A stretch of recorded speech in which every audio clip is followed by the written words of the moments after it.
Olá, eu sou Mônica Martinez e estou aqui hoje para trazer algumas ideias para a gente pensar juntas, sobre a questão da ansiedade, especificamente na relação mãe e filha, em particular em separação, ansiedade relativa à separação. Como é que surgiu essa ideia? Uma vez eu estava na academia de ginástica e eu vi uma cena assim encantadora, porque era uma mãe, uma jovem mãe ali na faixa dos seus 45 anos e muito ativa ali na academia, e ela estava desconsolada, contando que a filha tinha acabado de ingressar, era virada de ano, numa que talvez seja assim a principal universidade pública brasileira, no curso que a filha queria. E quando elas foram fazer a matrícula, a mãe acompanhou a filha naturalmente, e quando chegou assim na porta da universidade, da faculdade, a filha falou: mãe, a partir daqui eu vou sozinha. E aquela mãe contava isso como uma grande dor, em vez de se focar na conquista da filha, ela estava relatando assim que ela estava se sentindo sem a cria, literalmente sem a cria. Então eu fiquei bastante pensativa com a dor daquela mãe e decidi ir atrás de estudar qual era o mito grego, que tinha a ver com essa questão então dessa ansiedade bastante específica, a ansiedade em relação à separação na mãe, na relação mãe e filha. E evidentemente me chamou muito a atenção o mito da deusa Deméter. E a deusa Deméter é uma deusa bastante importante assim na mitologia grega. O Junito Brandão, no dicionário mítico etimológico, ele vai chamá-la de deusa maternal da terra. Os principais, assim, ou a principal referência à deusa Deméter, a gente vai encontrar no hino a Deméter. Ele é atribuído a Homero no século VII, aproximadamente o século VII antes de Cristo. Evidentemente, os romanos eles vão se apropriar, não é, da Deméter e de outros mitos, e vão chamá-la de Ceres. Então a gente pode encontrar essas referências, tanto Deméter como Ceres. Quem que era Deméter?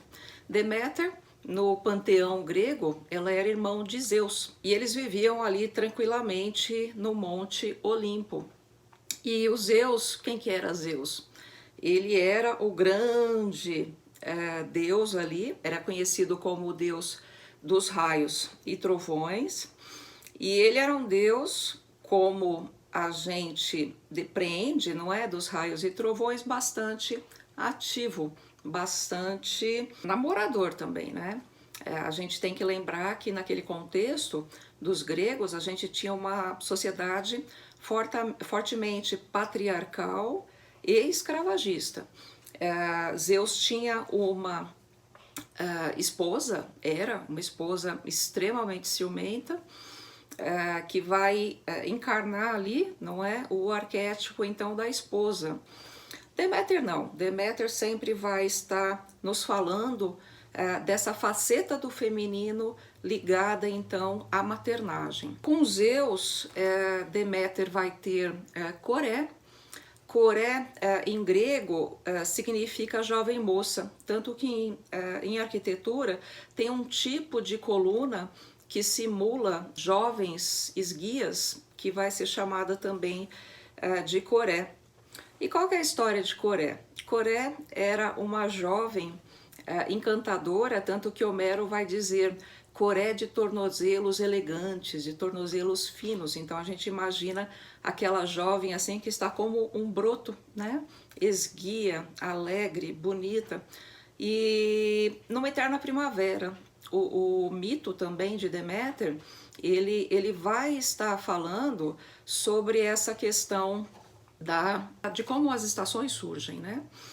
Então Coré estava colhendo flores, ela se encanta com Narciso, que estava à beira de um abismo. Ela chega perto dessa flor para colhê-la, só que o que ela não sabia é que tinha um outro irmão de Zeus e de sua irmã, de sua mãe, Deméter, que tinha se encantado com ela, que era Hades, Hades ou Plutão na tradição romana.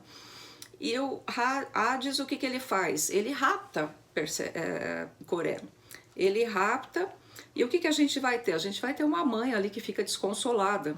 Ela para de tomar ambrosia, ela sai do Olimpo, ela vaga por mundo por 9 dias e 9 noites, até que uma outra deusa, Hécate, que era a deusa da noite, ela fica tocada.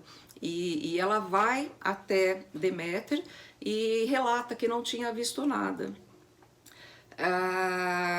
Hélios, o deus Sol, que é aquele que tudo vê, que sai de manhã e vai fazer toda aquela viagem pelo universo que vai nos dar a luz, ele vai a Deméter também e conta que sim, que ele tinha visto, e aí ele narra a história, quem tinha sido responsável pelo rapto. Deméter fica furiosa, mas naquele momento a angústia dela não é capaz de desencadear nenhuma ação ali no Monte Olimpo.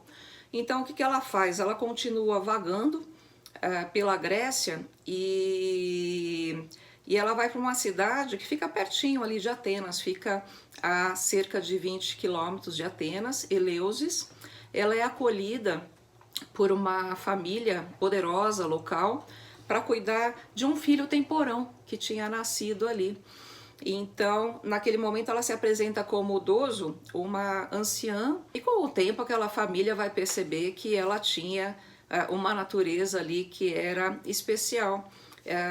Aí ela se revela que ela é Deméter, eles constroem um templo, que a gente tem vestígios dele até lá, mas nada ia muito bem na Terra, porque a Terra vira um grande deserto, porque Deméter está ali curtindo um luto muito profundo, não é? Numa relação de ansiedade e depressão pela perda da filha. Com isso, tem um clamor geral, e esse clamor geral chega até o Olimpo. E aí Zeus, que como um governante, né, ele tenta atender o que lhe era possível ali, ele vai convocar Hermes, que era o mensageiro que podia circular entre os reinos, e Hermes vai então até o submundo em busca de resgatar Perséfone. O interessante é que Hades, que não era bobo, o que ele faz? Ele dá um fruto para Perséfone comer, uma romã. E tinha ali uma tradição que quem comesse qualquer coisa na parte dos undergrounds ali, ficava preso ali.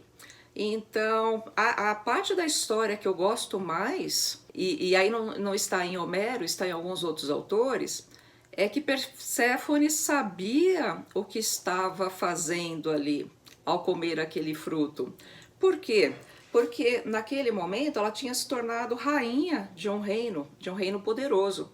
Na divisão dos espaços, Zeus fica com o Olimpo, não é, com os céus, Netuno com os mares e Hades com toda essa parte aí do submundo. Então ela era uma rainha poderosa. Ela volta a Deméter, elas restabelecem a relação mãe e filha. E é interessante porque vai haver ali um acordo entre Deméter e Hades de que a filha ficaria com ela durante 9 meses e ficaria 3 meses com o esposo. Com isso, o que acontece? A prosperidade volta ao mundo, Deméter consegue o que ela quis ali de restabelecer a relação, Hades garantiu a esposa por 3 meses, o Olimpo volta à calma. Mas a parte que eu gosto mais, talvez, de analisar é como também Perséfone percebe que a gente muda o nome, não é?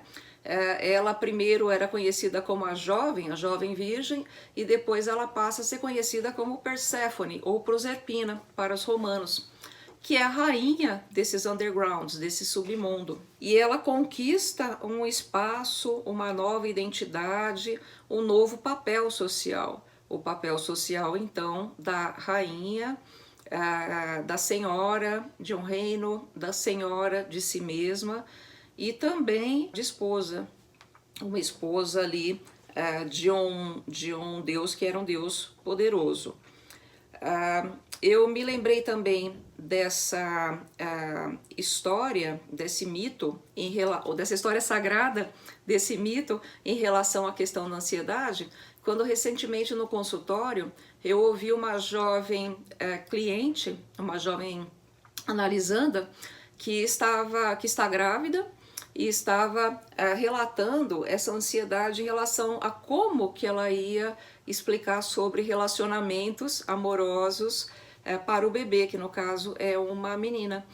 Então é muito interessante porque esse arquétipo da Deméter, da mãe, ele quando uma jovem ela começa a formar essa persona materna, essa persona ligada à mãe, ele começa a aparecer em intuições, em sonhos, para despertar naquela jovem mulher que está gestante toda uma série de conteúdos e questões que vão estar relacionados ali ao relacionamento mãe e filha. Eu vou parando por aqui. Eu lembro que a gente tem mais conteúdo interessante sobre mitos no site do IGEP. Eu tenho no meu site também, se vocês quiserem visitar, será um prazer. É Mônica Martinez com BR. Tem o meu Instagram também, Mônica Martinez PC, que eu tento manter conteúdos ali que talvez sejam de interesse para vocês. Obrigada pela atenção.